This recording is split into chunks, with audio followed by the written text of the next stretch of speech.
For starters, the timeline of this episode is still before the events of the first episode, so that's my friendly reminder for you, just in case you're still confused about this episode.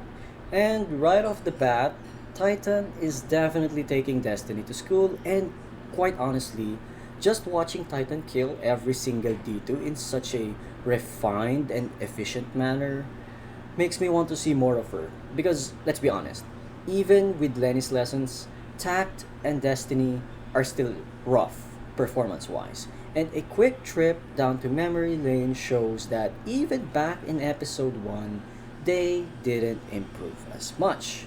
So it might take a very long while before we get to see Tact and Destiny fight in a way that is at least comparable to Lenny and Titan.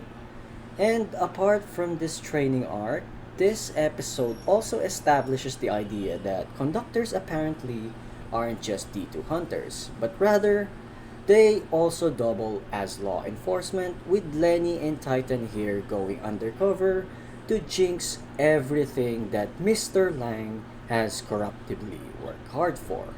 In any case, looking back at this episode, we got a bit of world building here by witnessing what it's like in this certain part of Las Vegas, which is kinda odd because farmland isn't exactly what Las Vegas is known for, and by the end of the episode, the main group eventually had to say their goodbyes because they have different interests.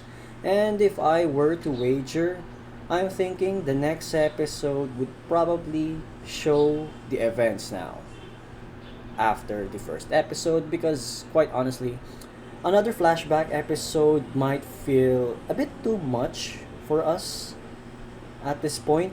So I'm hoping that we'll get back to the main timeline, to the present timeline. And with that said, that's pretty much it for this episode. I thank you all for watching and see you guys next week.